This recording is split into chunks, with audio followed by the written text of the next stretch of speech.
아, 2034년에 사우디에서 월드컵 열리는구나. 혹시 사우디 월드컵 관심 있어요? 아, 네, 뭐 진작에 저한테 얘기를 하시지. 이게 진짜 할 얘기가 너무 많거든요. 중동 정세부터 뭐 빈살만 뭐 사우디 호날두 얘기까지 할 게 너무 많은데.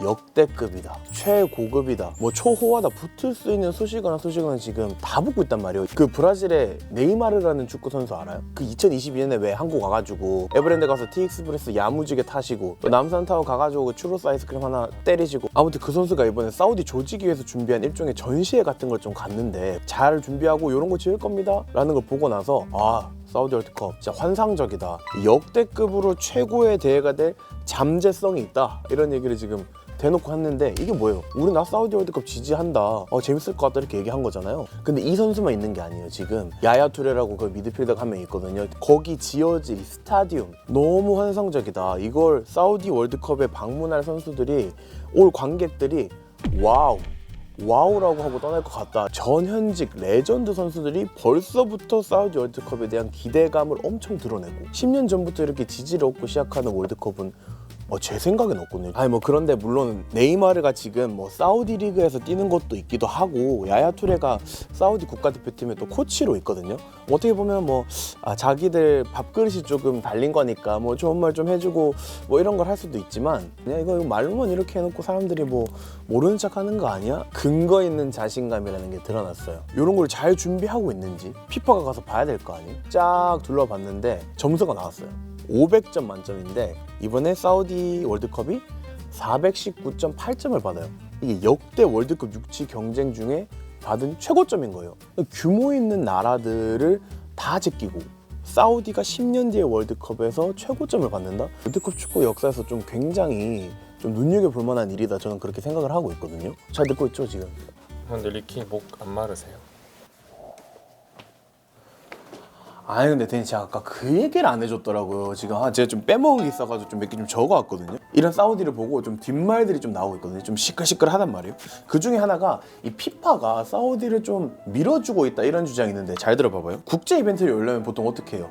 유치 경쟁을 해야 되잖아요. 유치 전쟁. 이번에 경쟁자가 단 한 명도 없었어요. 진짜 제로. 지금 사우디가 2034년에 단독으로 들어간 게 2022년 카타르 이후로 지금 12년 만에 단독 개최국이 된 거란 말이에요. 물론 뭐 처음부터 단독은 아니었어요. 이게 호주랑 인도네시아도 하고 싶어요 이렇게 막 손을 들었단 말이에요. 물리적으로 좀 시간이 부족했어요. 작년 10월 5일에 피파가 2030년 월드컵 개최지를 발표하고 나서 같은 달 31일까지 유치 의향서 우리한테 내, 이런 식으로 얘기한 거예요.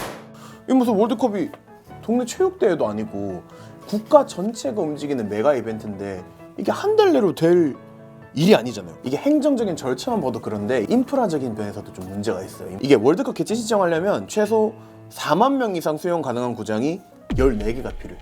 근데 이게 다 신청 시점이 있어야 되냐? 그건 아니고, 신청하는 시점에서는 최소 7개는 가지고 있어야 돼요. 사우디가 여기서 좀 유리했던 게 뭐냐면, 지금 2020년 후반부터 열리는 엔간한 국제대회들이 지금 다 싹쓸이 해놨어. 2027년에 아시안컵 사우디에서 하죠. 2029년에 동계 아시안게임도 하고, 그리고 2034년에는 하계 아시안게임까지 사우디에서 열린단 말이에요. 이 말은 뭐예요? 지금 국제대회를 위한 인프라가 착착착 준비되어 있다. 특히 아시안컵은 축구 관련 대회니까 구장 같은 거 이미 사우디는 다 가지고 있는 거예요. 그런데 호주나 인도네시아 입장에서는 이런 인프라가 비교적 대비가 주면 좀 안 돼 있을 상태일 거 아니에요. 그러니까 이게 경쟁이 안 될 것 같다, 이런 판단이 좀 들 수밖에 없잖아요. 그럼 어떻게?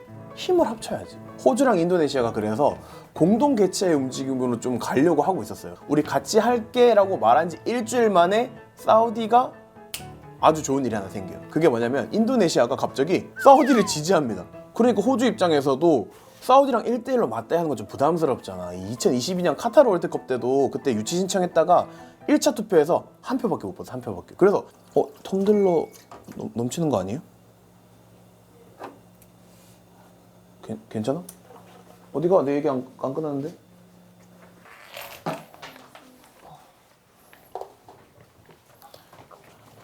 아니 그런데 있잖아요 대니, 이게 지금 사우디가 2034년에 단독으로 개최를 한 게 이 34년의 유치전만 문제가 되는 건 아니에요. 그게 사실은 2030년 월드컵의 개최국 선정 과정도 사우디가 좀 단독으로 들어가는데 좀 도움을 줬다, 이렇게 분석하는 시선이 많거든요. 아까 2030년에 제가 어디서 월드컵 개최한다 했죠? 스페인, 포르투갈, 모로코 요 세 나라만 있는 게 아닙니다. 아르헨티나, 메시 아르헨티나, 우루과이, 파라과이 이렇게 남미 3개 나라가 특별 개최국으로 지정이 되단 말이에요. 이게 왜 그러냐면 그게 다 월드컵 시작한 지 100주년이 되는 기념비적인 대회거든요. 월드컵 1회 대회가 어디서 열렸냐? 우루과이에서 열렸어요. 그러니까 야, 우리 100주년 된 기념에 처음으로 열렸던 나라에서도 한번 하자. 그 남미 일대 3개국에서 개막전 같은 일부 경기를 소화하기로 약속을 한 거란 말이에요. 근데 이게 국제대회 개최에는 좀 암묵적인 룰이 있습니다. 야, 같은 대륙에서 연달아서 혹은 좀 인접해서 붙어서 연속으로 개최하지 말자. 이거를 대륙 순환 원칙이라고 하는 거거든요. 스페인, 포르투갈, 유럽 대륙이죠. 아까 말한 모로코, 아프리카죠. 그리고 남미 3개국하면 남미까지. 그럼 결론적으로 3개의 대륙에서 월드컵을 개최하는 셈이 되는 거예요. 그러니까 지금 생각해보면 2034년에는 열 수 있는 대륙이 딱 2개밖에 없잖아요. 아시아랑 오세아니아.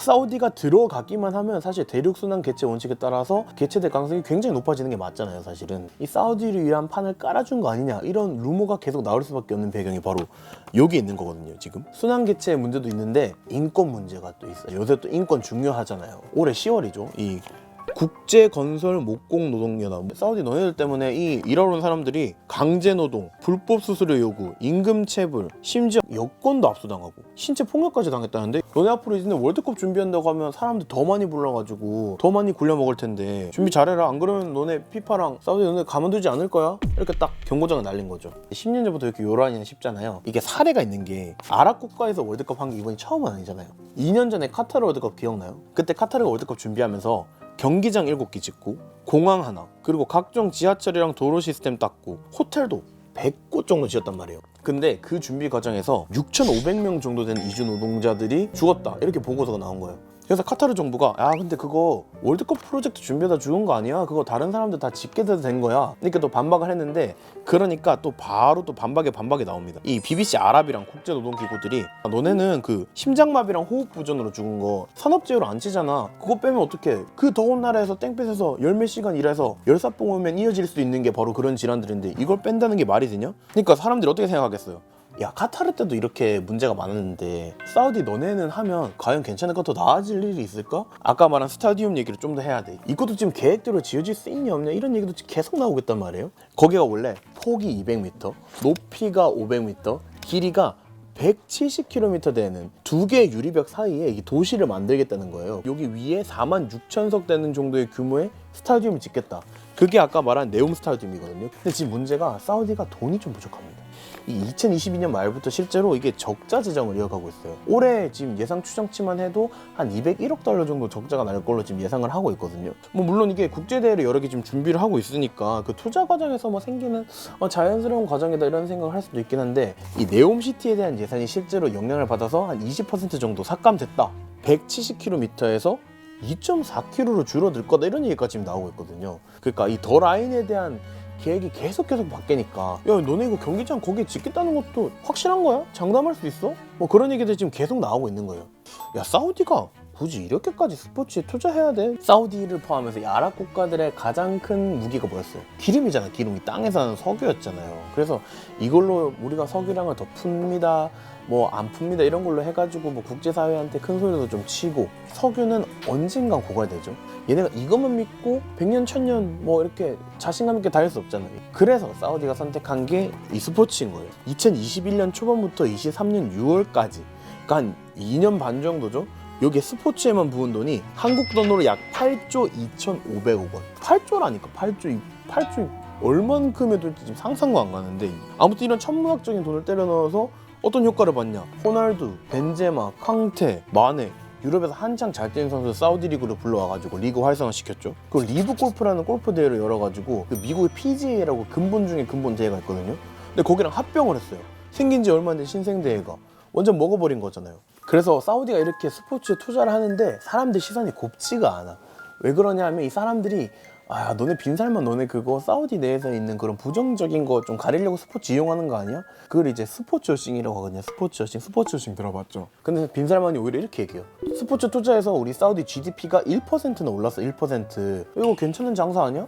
너네가 뭐 스포츠워싱을 떠들든 말든 나는 우리 사우디에 도움되면 스포츠워싱 계속 할 거야. 그러니까 스포츠에 대한 투자를 멈추지 않겠다 이런 얘기로도 사람들이 해석이 될 수 있는 거잖아요. 이런 얘기를 하는 배경이 뭐냐면 사우디에 각종 투자를 전담하고 있는 사우디 국부펀드라는 데가 있어요. PIF라고 하는데 여기 예산이 얼마인지 알아요? 여기 자산이 지금 831조 원이야. 831조 원. 아까 스포츠가 투자하는데 8조 원 썼다고 했잖아요. 이 831조 원에 비하면 8조 원 쓴 거면 이거 검소한 거예요. 이거 얼마 쓰지도 않은 거야. 뭐. 이거 만약에 돈을 제대로 풀기 시작하면 어디까지 사우디가 이 스포츠에 영향력을 미칠지 사실 이제 가늠도 안 되는 수준이거든요. 좀 무섭기도 하고 기대도 되고 이런 부분이 있는 거예요. 이게 너무 재밌지 않아요? 이거 어디 가가지고 이제 앞으로 사우디 월드컵 뭐 얘기 나오면 망설이지 말고 가서 다 말 거세요. 제가 사우디 월드컵 좀 알려드리고 싶은데 이러면서 가가지고 하나하나 다 설명한 사람들 찍죠. 이번 영상을 만든 PD가 추천하는 영상도 보고 가세요.